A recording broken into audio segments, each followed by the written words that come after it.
Noong 2054 sa planet Niflheim, nagising si Mickey na natatakpan ng yelo sa loob ng malalim na butas. Sa sandaling iyon ay nakakita siya ng sasakyang panghimpapawid at tinawag ang kanyang kaibigan na si Timo, na nagulat nang makitang buhay pa si Mickey.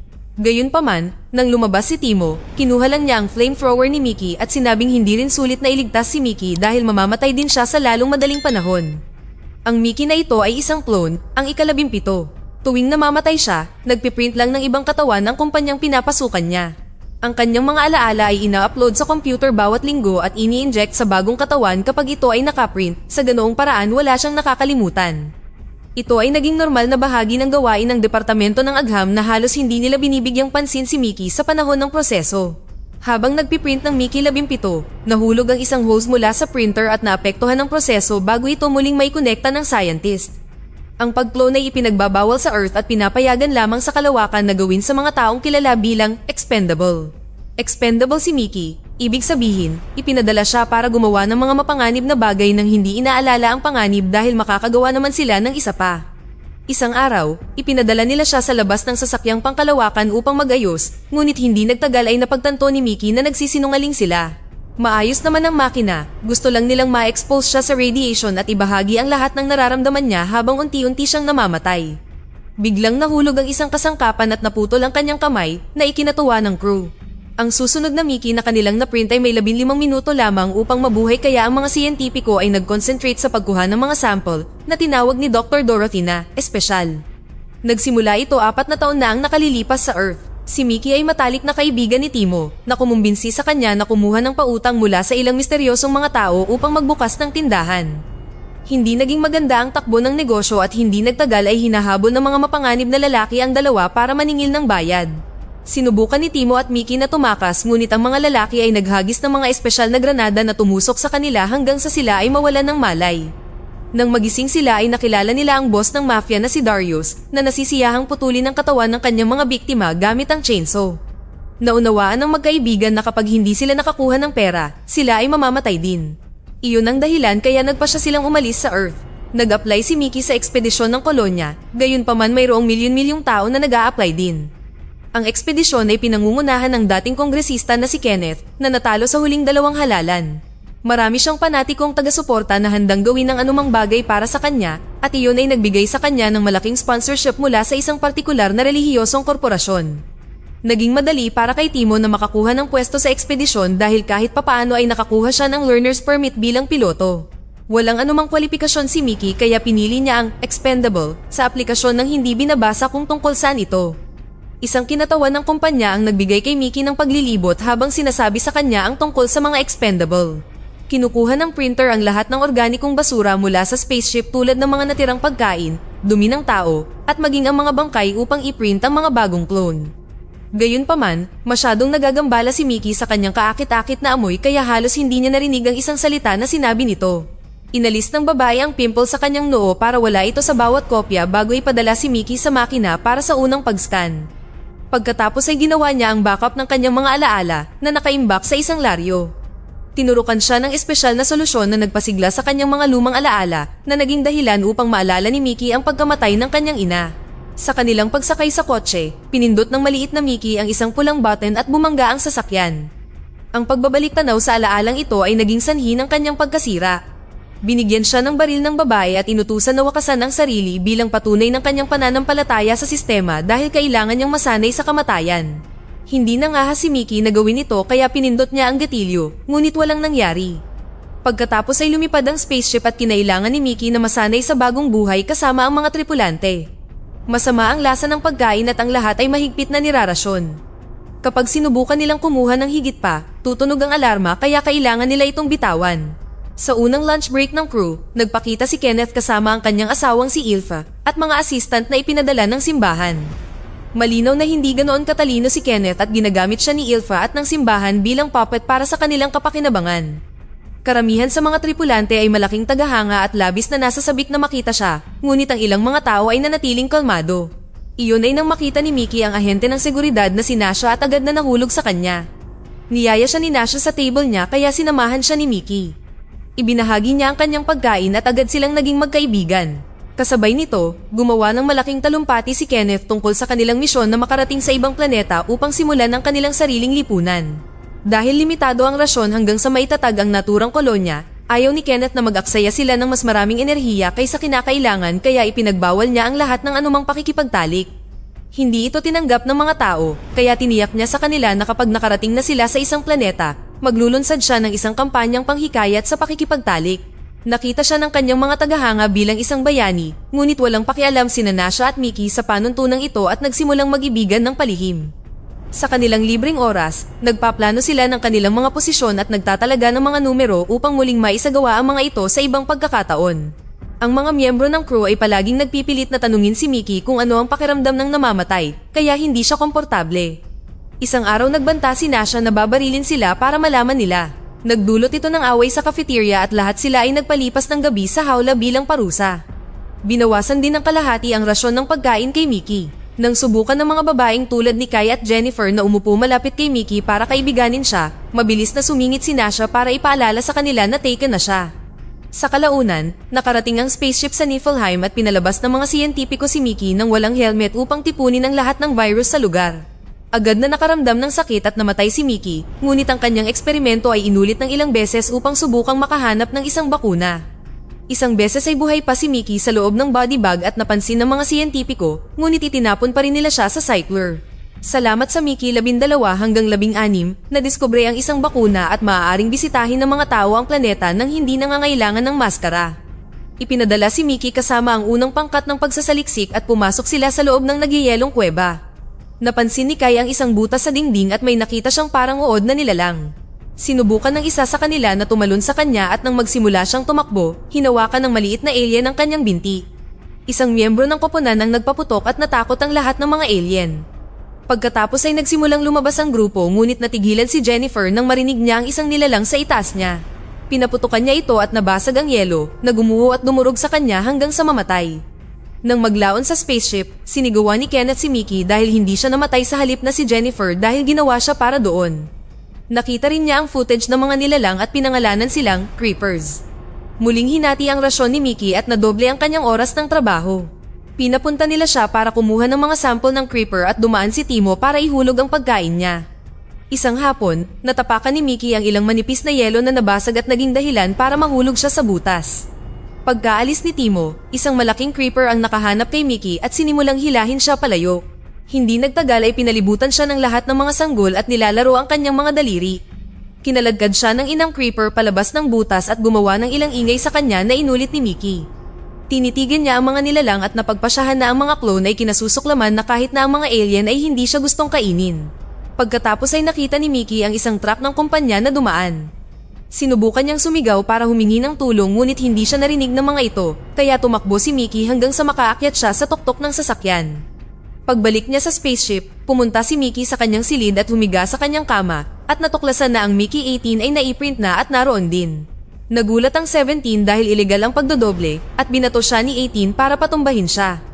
Ang issue sa pagdodoble ay nagsimula pabalik sa Earth noong natuklasan ng paraan ng pag-clone.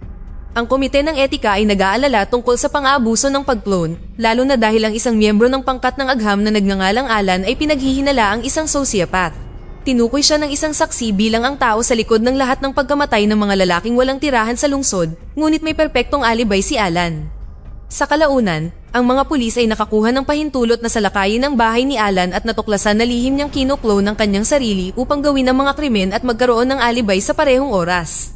Habang ang dalawang Alan na iyon ay iniimbestigahan, ang ikatlong Alan ay pumapatay pa rin ng mga palaboy sa mga lansangan. Nahuli rin ang Alan na iyon at nagkaroon ng malaking debate kung paano ilalapat ang batas sa kakaibang sitwasyong iyon.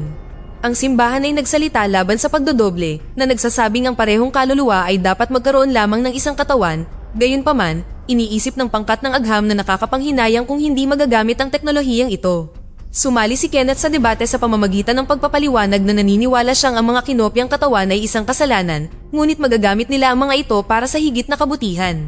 Kalaunan ay ipinakilala niya ang Expendable Program na nagmumungkahi ng isang batas na magpapanatili lamang ng isang expendable sa bawat planeta at nangangako na papatayin ang bawat clone kung mangyari man ang pagdodoble. Sa kasalukuyan, nagising si 17 nang matuklasan niyang inililipat siya ni 18 habang nasa loob ng cart. Naaalala niya na sinabi sa kanya ni Nasha na ang bawat Mickey ay bahagyang nagkakaiba at ang 18 ay mukhang mas marahas. Nang makarating sila sa cycler room, sinubukang salakayin ni 17 si 18 mula sa likod ngunit nakita siya ni 18 at sinimulan siyang bugbugin.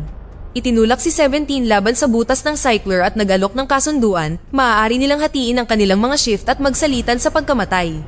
Napagtanto ni 18 na takot mamatay si 17 at hindi niya maintindihan kung bakit dahil maraming beses na siyang namatay.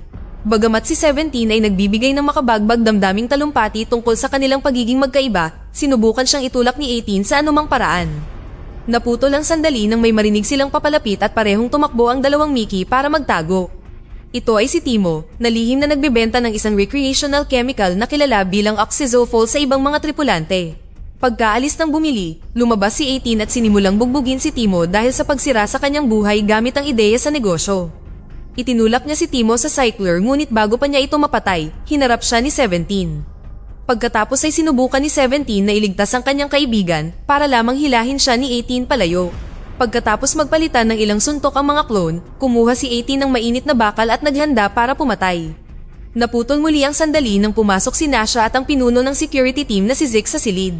Sinabihan ni 18 si Timo na gumanap kung ayaw niyang sabihin niya sa lahat ang tungkol sa negosyo niyang oxazofol, kaya nagpanggap ang dalawa na aksidenteng nahulog si Timo at iniligtas siya ni 18. Pinapanood ni 17 ang lahat ng ito mula sa dilim at labis na nagselos nang makita niyang umalis si Nasha kasama si 18 habang nagiging malapit. Sinubukan niyang sundan sila, ngunit hinarang siya ng isang kinatawan ng simbahan na humiling sa kanya na magpakuha ng litrato kasama ang mascot ng kumpanya. Inanunsyo din niya na nanalo si Mickey sa isang private dinner kasama sina Kenneth at Ilfa. Sa sandaling pinaupo nila siya, hindi mapigilan ni Mickey na kainin ang kamanghamanghang pagkain. Matapos humingi ng paumanhin si Kenneth para sa kanyang reaksyon sa pagkamatay ni Jennifer, sumama rin si Kai sa hapunan. Humingi ng paumanhin sa kanya ang mag-asawa para sa pagkamatay ni Jennifer at sinabi sa kanya ang tungkol sa kanilang plano. Gusto nilang pure blood lang ang kolonya at akma si Kai sa paglalarawang iyon, kaya gusto nilang gumawa siya ng mga sanggol. Ang ibang mga kolonya ay gumagamit ng mga chips sa inseminated baby embryo, ngunit hindi nila inaprobahan ang pamamaraang iyon. Biglang sumuka si Mickey sa sahig at agad na sumugod ang pangkat ng agham sa kwarto. Napansin nila ang pantal na lumilitaw sa leeg ni Mickey at napagpasyahan na ang eksperimento sa karne na paglaki ng hormone ang sanhi nito. Ang pangkat ng agham ay gumagawa ng isang espesyal na gamot at itinurok nila ito kay Mickey, ngunit nagkandara pa lamang siya hanggang sa bumagsak siya dahil sa hindi matiis na sakit. Naisip ni Kenneth na mas makatao ang pagpatay sa kanya at inalis ni Ilfa ang kanyang carpet para maiwasan ang mga mantsa ng dugo. Iniisip ni Kai na kabaliwan na ganito ang pagtrato kay Mickey, ngunit ipinaalala ni Kenneth sa kanya na si Mickey ay isang eksperimento lamang. Hiniling ni Mickey na huwag barilin dahil bumuti na ang pakiramdam niya at inilayo siya ni Kai. Sa silid ni Kai, napansin ni Mickey ang mga larawan na nagpapakita na dating magkasintahan sina Kai at Jennifer. Tinanong ni Kai si Mickey kung ano ang pakiramdam ng kamatayan dahil gusto niyang malaman kung ano ang naramdaman ni Jennifer. Inamin ni Mickey na nakakatakot ito at kinasusuklaman niya ito. Pagkatapos ay sinubukan ni Kai na halikan siya, ngunit nataranta si Mickey at tumakbo. Nang makarating siya sa kanyang silid, agad siyang nakilala ni Nasha bilang 17 na nagpapahiwatig na sinabi na sa kanya ni 18. Ginamit niya ang kanyang lipstick upang iguhit ang mga numero sa dibdib ng mga clone habang humahagik-gik na parang baliw. Mas pala kaibigan din si 18 at napansin ni 17 ang isang walang laman na bote na nagpapatunay na uminom sila ng oxazofol. Nagkaroon ng pagtatalo sa pagitan ng mga clone ngunit pinigilan sila ni Nasha na sinabing maaari nilang pagsaluhan ang mga gawain at pagkain. Pagkatapos ay dinala ni Nasha ang mga clone sa kama upang sila ay magkakasamang mag-ibigan. Habang nagsisimula ng magsaya ang tatlo, pumasok si Kai sa silid at nakita ang lahat. Walang sinabi, lumabas siya at sinundan siya ni Nasha. Ang mga clone ay nanood ng TV, kung saan si Kenneth ay nakikipag-usap sa kanyang mga siyentipiko sa isang walang kabuluhan na talk show. Inihagis ni 18 ang kanyang inumin sa screen na lalong nagalit nang ikwento sa kanya ni 17 ang nangyari sa hapunan. Kinuha niya ang baril ni Nasha at lumabas ng silid, handang patayin si Kenneth. Samantala, naabutan ni Nasha si Kai na gustong isumbong ang pagdodoble dahil ilegal ito. Ipinaliwanag ni Kai na maaari siyang manahimik kapag pumayag si Nasha na ibahagi sa kanya ang isang Mickey ngunit nabigla si Nasha na sinabing hindi laruan si Mickey na dapat ibahagi. Naputol ang kanilang pagtatalo nang tumakbo si 18 at sinundan siya ni 17 na nagsabi sa mga babae na may baril si 18.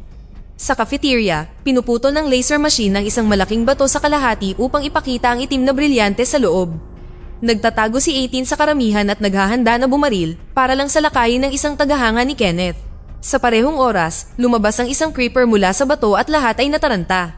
Nagsimulang tumakbo ang mga tao habang umaakyat si Kenneth sa mesa para sumigaw ng mga utos tungkol sa esterilisasyon at hulihin ang halimaw na buhay. Ang mga siyentipiko ay nagsuot ng mga hazmat suit at nagsimulang habulin ang creeper ngunit hindi nagtagumpay. Nakita ni Kenneth si 17 na pumapasok sa kwarto at sinabihan siyang tumulong sa paghabol. Nang huminto ang creeper sa pagtakbo, sinubukang ulitin ni 17 ang mga tunog na narinig niya noong isang araw na napansin ni Dorothy. Samantala, nabawi ni 18 ang baril at nagpaputok, ngunit sinalakay siya ni na 17 at Nasha.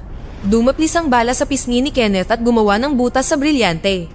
Nang subukan ni Kenneth na magreklamo tungkol sa pagdodoble, may lumabas na pangalawang creeper at idinikit ang sarili sa mukha ni Kenneth. Nagpaputok si Kai at ang iba pang mga gwardya at binaril ang creeper hanggang sa substance na lang ang natitira habang kinukuha ng mga siyentipiko ang unang nilalang. Ang pag-iyak ng sanggol ay narinig ng malaking ina sa butas. Makalipas ang ilang minuto, nakakulong si Nasha at ang mga clone sa mga kulungan. Nagsimula ang pagtatalo tungkol sa mga creeper at ibinahagi ni 17 kung ano ang nangyari sa butas na nagsasabing ang mga creeper ay labis na nandidiri sa kanya. Gayunpaman, itinuwid siya ni Nasha na sinabing iniligtas siya ng mga creeper at inihatid pa siya palabas. Biglang hinampas ng bag ang natutulog na gwardya sa ulo. Si Timo pala ito, nakapuslit siya ng walang hirap dahil customer niya ang gwardya. Ipinakita ni Timo kay 17 ang isang sulat na nakita niya sa kanyang pintuan na nagpapakita na sinundan sila ng mga tauhan ni Darius sa kalawakan. Handa si Darius na kalimutan ng tungkol sa utang kung padadalhan siya ni Timo ng video ni Mickey na pinuputol gamit ang chainsaw. Habang inaayos ng guard ang camera, umiiyak si Timo at hiniling kay 17 na iligtas siya dahil mamamatay pa rin siya. Nang hamakin ni Kay si Timo para sa kanyang drama, tumigil si Timo sa pagmamakaawa at sinabihan ng guard na gamitan ng taser si 17. Sinabi ni 18 kay Timo na siya ang dapat na kunin sa halip na si 17 dahil mas mataas ang tolerance niya sa sakit, ngunit una, humingi siya ng ilang oxazofol. Nang makalapit ang gwardya para ibigay sa kanya ang kemikal, hinawakan ni 18 ang kanyang kamay at inihampas ang kanyang ulo sa mga rehas. Kasabay nito, ninakaw ni Nasha ang kanyang baril at pinabagsak si Timo. Pagkatapos ay kinuha niya ang mga susi ng gwardya upang makatakas sa selda at kinuha ang chainsaw, naghanda upang patayin si Timo. Sa sandaling iyon ay natagpuan sila ni Zeke at lahat ay naaresto muli. Habang inililipat ang grupo sa mga pasilyo, napagtanto ni 17 na palaging pinoprotektahan siya ni Nasha, tulad ng oras na humingi siya ng hazmat suit para ma-comfort siya nito sa gitna ng nakakalason na eksperimento. Nang makarating ang grupo sa mga bintana sa harap ay natuklasan nila na ang lahat ng mga creeper ay nakapalibot na ngayon sa spaceship. Inililipat din ng mga siyentipiko ang umiiyak na sanggol at nang makita ni Dorothy si 17, kinopya niya ang mga tunog na ginawa niya sa cafeteria na inulit niya. Iniisip niya na ito ay isang aktwal na wika at maaari siyang bumuo ng tagasalin para dito. Dinala ang lahat sa cycler room kung saan pinutol ni Ilfa ang buntot ng sanggol para lang makagawa ng bagong sauce. Gumamit si Kenneth ng nasusunog na bakal para markahan ang pisngi ni 18 para magkaiba ang mga clone. Pagkatapos ay pinatanggal sa isang siyentipiko ang buong backup memory mula sa Lario. Dahil nagreklamo siya tungkol sa mga creeper, sinabi ni Nasha na ang mga creeper ay ang mga katutubong naninirahan doon at ang mga tao ay siyang mga alien habang inilalantad na iniligtas ng mga nilalang si Mickey. Gayunpaman, natawa lang si Kenneth habang ipinapaliwanag niya na hindi siya kinain ng mga creeper dahil siya ay basurang pagkain. Nagsalita din si Dorothy na nagsasabing ang kanyang koponan ay bumubuo ng isang tagasalin. Dinuraan ng sanggol sa mesa si Kenneth na tumugon sa pamamagitan ng paghagis ng mainit na bakal ngunit nabigo. Nagsimulang sumigaw si Kenneth tungkol sa mga bagay dahil wala itong kabuluhan at sumigaw si Nasha pabalik upang insultuhin siya. Ibiniti ng galit na Kenneth ang sanggol sa itaas ng butas ng cycler at itinapon ng kabilang dulo ng lubod kay Nasha na dapat saluhin ito ng kanyang mga ngipin upang mailigtas ang nilalang. Sinabihan ni Zeke ang isa sa kanyang mga tauhan na i-record ang lahat ng ito gamit ang nakatagong camera sa kanyang salamin. Gusto ni Kenneth na lasunin ang lahat ng creeper ngunit may mas magandang ideya si Ilfa. Ang mga pampasabog ay inilagay sa likod ng mga clone at si Kenneth ay binigyan ng 2 pindutan upang paputukin ang mga ito. Gusto ni Ilfa na putulin nila ang pinakamaraming buntot ng creeper hanggat kaya nila at ang unang Mickey na bumalik na may 100 ang panalo. Ang mananalo ay mabubuhay at ang matatalo ay papatayin. Sa kanilang paglabas, sinabi ni 17 na ito ay parusa para sa pagbangga ng sasakyan. Gayunpaman, sinabi ni 18 na may depekto ang kotse at nagkataon lang ang pagpindot ng button kaya hindi nila dapat sisihin ang kanilang sarili sa pagkamatay ng kanilang ina. Hinabol ni Dorothy ang mga lalaki sa labasan at binigyan sila ng prototype translator. Hinanap ng dalawa ang pulutong ng mga creeper hanggang sa matagpuan nila ang ina na naiintindihan na si Mickey ngayon. Alam ng Creeper ang pangalan niya at binanggit niya na iniligtas niya siya ngunit tumugon ang mga tao sa pamamagitan ng pagpatay sa kanyang sanggol. Kapag namatay din ang nahuli na Creeper, nangangako siyang papatayin ang lahat ng tao. Upang patunayan ito, nagsimula siyang tumili at ginaya siya ng mga sanggol. Tinakpan ng mga clone ang kanilang mga tainga ngunit ipinaliwanag ng inang alien na maaari nilang pasabugin ang mga mata at utak ng mga tao. Sa spaceship, nabigla sina Kenneth at Ilfa nang makita nila ang mga clone na nakikipag-usap sa mga Creeper. Biglang tumakbo si 17 patungo sa mga kamera at bumuo ng C3 gamit ang kanyang mga daliri na kinilala ni Nasha bilang kanilang posisyon na tinatawag na dalhin ang sanggol. Iniisip ni Ilfa at ng kinatawan ng simbahan na ito ay walang kabuluhan at ang pinunong si Kenneth ang dapat makipag-usap sa bagong species. Habang naghahanda si Kenneth para pumunta, ipinangako ni 17 sa ina na dadalhin ni Nasha ang sanggol. Gayunpaman, iniisip ng inang Creeper na hindi ito sapat dahil pinatay ng mga tao ang isang sanggol. Dapat ding mamatay ang isang tao upang maging pantay. Umalis sa spaceship ang tatlong sasakyan na pinamumunuan ni Kenneth. Samantala, gumawa ng malaking pagtalon si Nasha para makuha si Ilfa gamit ang kanyang mga paa. Kinuha ni Zeke ang lubid at pumayag si Nasha na pakawalan si Ilfa kung hahayaan nilang dalhin ang sanggol sa ina.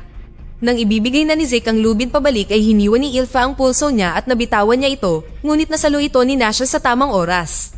Nais ni Ilfa na siya ay arestuhin, gayunpaman, inihayag ni Zeke na sina Ilfa at Kenneth ay umaabuso at ang kanilang kaso ay ihaharap sa komite. Nang makita ang mga sasakyan na paparating, tumakbo ang mga sanggol upang takpan ang kanilang ina at bumuo ng mga tambak sa buong lugar. Ngayon, hindi alam ng mga gwardya kung alin ang babarilin. Pumili ng isa si Kenneth ngunit sa sandaling iyon ay lumitaw si 18 sa harap nila, kaya itinulak ng kinatawan ng simbahan ng sundalo para pasabugin ang rocket sa kalangitan, kung hindi, papatayin din sila ng bomba ng clone. Pagkatapos ay nagpaputok si Kenneth ngunit tumama lang sa camera na nagbigay ng pagkakataon kay 18 na tumalon sa kanya. Habang dumating si Nasha kasama ang sanggol, ibinalita ni 18 na papatayin niya ang taong gusto ng ina. Nag-alinlangan siya sandali at sinubukan ni Kenneth na manipulahin siya tungkol sa takot sa kamatayan, ngunit pinindot pa rin ni 18 ang button. Sabay na pinatay siya ng bomba at si Kenneth, kaya payapang umalis ang mga Creeper. Matapos ang lahat ng ito, ang buong crew ay inilagay sa bilangguan. Nawala sa katinoan si Ilfa at ipinadala sa mental kung saan tinapos niya ang sariling buhay. Nakatagpo ni Timo ang tauhan ni Darius at kinagat ang kanyang tainga bago siya itinapon sa cycler, ngunit hindi siya nakulong sa ilalim ng pagtatanggol sa sarili. Ang mga paglilitis para sa natitirang mga tauhan ay naging legal at pampulitikang gulo, kaya pagkatapos makalabas si Nasha sa kulungan, tumakbo siya para sa isang posisyon sa komite na umaasang baguhin ang organisasyon. Tinapos ni Dorothy ang tagasalin at madalas na nakikipag-usap si Mickey sa mga Creeper. Natuklasan niya na ang pagtili ay isang ingay lamang na ginagawa nila at hindi makakasakit ng mga tao. Ang ina ay nagkukunwari lamang. Pagkalipas ng 6 na buwan, may napansin si Mickey na malapit sa cycler at nadiskubre niyang nagpiprint si Ilfa ng bagong Kenneth. Binigyang diin ni Mickey na dapat ay patay na siya kaya inialok ni Ilfa ang dumudugo niyang kamay para hawakan. Hindi tulad ng mga alaala tungkol sa pagkamatay ng kanyang ina, hindi na natatakot si Mickey at pagkatapos ay nagising siya. Nakaupo siya kasama ang karamihang nakikinig kay Nasha na nagbibigay ng talumpati bilang bagong pinuno ng komite. Nang i-anunsyo niya na tapos na ang expendable program, pinindot ni Mickey ang isang button at sinira ang cycler. Dito na nagtatapos ang ating kwento. Sana ay nagustuhan nyo. Mag-subscribe na kung hindi ka pa nakasubscribe, pindutin na rin ang notification bell at like button upang matulungan ang channel at mag-iwan na rin ng komento. Maraming salamat sa panonood.